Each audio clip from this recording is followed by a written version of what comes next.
ವಿವಿಧ ಸಂಘಟನೆಗಳ ನೇತೃತ್ವದಲ್ಲಿ ನಡೆಯುತ್ತಿರುವಂತಹ ಒಳ ಮೀಸಲಾತಿ ಪಾದಯಾತ್ರೆ ಇದೇ 16ನೇ ತಾರೀಖು ತುಮಕೂರು ನಗರಕ್ಕೆ ಬರಲಿದೆ। ಈ ಹಿನ್ನೆಲೆಯಲ್ಲಿ ಕೊರಟಗೆರೆ ಪಟ್ಟಣದ ಪ್ರವಾಸಿ ಮಂದಿರದಲ್ಲಿ ದಲಿತ ಮುಖಂಡ ಜಟ್ಟಿ ಅಗ್ರಹಾರ್ ನಾಗರಾಜ್ ಸುದ್ದಿಗೋಷ್ಠಿ ನಡೆಸಿದರು। ಹೋರಾಟದ ಬಗ್ಗೆ ಮಾಹಿತಿ ನೀಡಿದ ಅವರು ಒಳ ಮೀಸಲಾತಿಗಾಗಿ ಒತ್ತಾಯಿಸಿ ಹರಿಹರದಲ್ಲಿರುವಂತಹ ಬಿ ಕೃಷ್ಣಪ್ಪರವರ ಸಮಾಧಿ ಸ್ಥಳದಿಂದ ಬೆಂಗಳೂರಿಗೆ ಪಾದಯಾತ್ರೆ ಹಮ್ಮಿಕೊಂಡಿದ್ದೇವೆ। ಈ ಕ್ರಾಂತಿಕಾರಿ ಪಾದಯಾತ್ರೆ ಮಾರ್ಚ್ 16ನೇ ತಾರೀಖು ತುಮಕೂರು ನಗರಕ್ಕೆ ಆಗಮಿಸುತ್ತಿದ್ದು ದಲಿತ ಸಂಘಟನೆಗಳು ಈ ಪಾದಯಾತ್ರೆಯನ್ನ ಬೆಂಬಲಿಸಲಿವೆ ಎಂದು ಹೇಳಿದ್ದಾರೆ।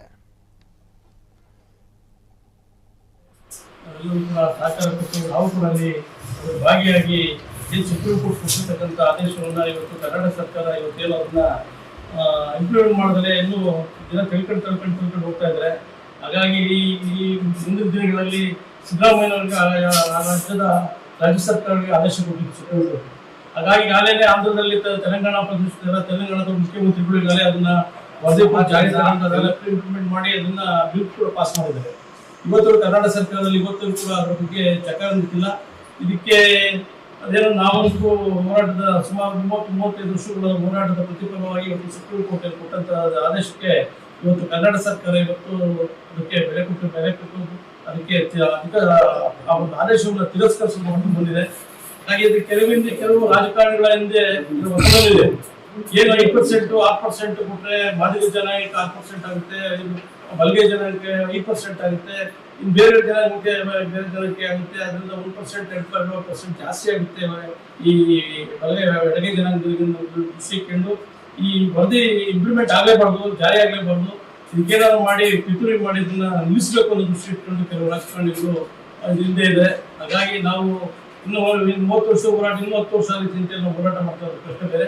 ಹಾಗಾಗಿ ಕರ್ನಾಟಕ ಸರ್ಕಾರ ಇವತ್ತಿನ ಈ ರೀತಿಯಿಂದಲೇ ಏನು ಬಿ ಕೃಷ್ಣಪ್ಪನವರ ಹೋರಾಟದ ಪ್ರತಿಫಲವಾಗಿ ನಾವೆಲ್ಲರೂ ಕೂಡ ಇವತ್ತು ಸಂಘಟನೆಯಲ್ಲಿ ಪಾಲ್ಗೊಂಡಿದ್ವಿ।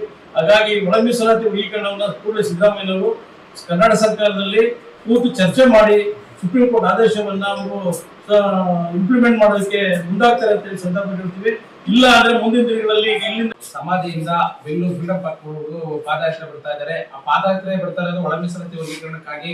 ಅಲ್ಲಿ ರಸ್ತೆ ಮಧ್ಯದಲ್ಲಿ ಹಿರಿಯೂರಲ್ಲಿ ಅವರ ಇಲ್ಲೇ ಕರ್ತವ್ಯ ನಿರ್ವಹಿಸುತ್ತಿದ್ದಂತ ಇನ್ಸ್ಪೆಕ್ಟರ್ ಅವತ್ತು ಏನ್ ಪ್ರತಿಭಟನಾಕಾರರು ಶಾಂತಿಯುತವಾಗಿ ಮೌನವಾಗಿ ಪ್ರತಿಭಟನೆ ಮಾಡೋರನ್ನ ತಡೆದಿ ಎಲ್ಲರೂ ನಿಲ್ಸಂತ ಕೆಲಸ ಮಾಡಿದ್ದಾರೆ। ಮತ್ತೆ ಏನು ಪ್ರತಿಭಟನಾಕಾರರ ಮೇಲೆ ಸಮಾವೇಶ ಮಾಡ್ತಾ ಇರೋದು, ಏನು ಪಾದಯಾತ್ರೆ ಮಾಡ್ತಾ ಇರೋದು, ಪೊಲೀಸ್ನವರು ಇದಕ್ಕೆ ಸಪೋರ್ಟ್ ಮಾಡ್ಬೇಕು, ಯಾಕಂದ್ರೆ ಶಾಂತಿಯುತವಾಗಿ ಮಾಡ್ತಾ ಇರೋಂಥದ್ದು ನೀವು ಸಪೋರ್ಟ್ ಮಾಡ್ಬೇಕು। ಜೊತೆಗೆ ಯಾವುದೇ ಅಹಿತಕರ ಘಟನೆ ಸಂಭವಿಸದೇ ಇರೋ ತರ ನೀವು ನೋಡ್ಕೋಬೇಕಾದವ್ರೆ ನೀವೇ ಇವತ್ತು ಮಾಡ್ತಾ ಇದ್ದೀರಾ ಅಂತಂದ್ರೆ ನಿಮ್ಮಿಂದ ಯಾರಿದ್ದಾರೆ ಅಥವಾ ಯಾವ ಮಿನಿಸ್ಟರ್ ಹೇಳ್ತಿದ್ದಾರೆ ಅನ್ನೋದು ನನಗಂತೂ ಗೊತ್ತಿಲ್ಲ। ನಾವು ಈಗ ಕೊರಟಗೆರೆಗೆ ಏನು ತುಮಕೂರಿಗೆ 16ನೇ ತಾರೀಕು ತುಮಕೂರಿಗೆ ಬರ್ತಾರೆ, ತುಮಕೂರಿಗೆ ನಾವು ಕೊರಟಗೆರೆಯಿಂದ ಎಲ್ಲ ನಮ್ಮ ಇಡೀ ಮುಖಂಡರುಗಳ ಒಟ್ಟಿಗೆ ಯುವಕರು ಕೂಡ ಒಟ್ಟಾಗಿ ನಾವು ಕೂಡ ಬೆಂಗಳೂರಿಗೆ ಅವ್ರ ಜೊತೆಗೆ ಪಾದಯಾತ್ರೆಯಲ್ಲಿ ಪಾಲ್ಗೊಂಡು ಫ್ರೀಡಂ ಪಾರ್ಕ್ ವರೆಗೂ ಪಾಲ್ಗೊಳ್ತೀವಿ ಅಂತ ಈ ಉದ್ದೇಶದಿಂದ ನಾವೆಲ್ಲರೂ ಇಲ್ಲಿ ಒಳ ಮೀಸಲಾತಿನ ಜಾರಿ ಮಾಡಿ ಅಥವಾ ಕುರ್ಚಿ ಖಾಲಿ ಮಾಡಿ ಅನ್ನೋಂತ ಒಂದು ಧ್ಯೇಯೋದ್ದೇಶದೊಂದಿಗೆ ಹರಿಹರದಿಂದ ಪಾದಯಾತ್ರೆಯನ್ನ ಮಾಡ್ತಾ ಇದ್ದಾರೆ ನಮ್ಮ ಮಾದಿಗ ಬಂಧು।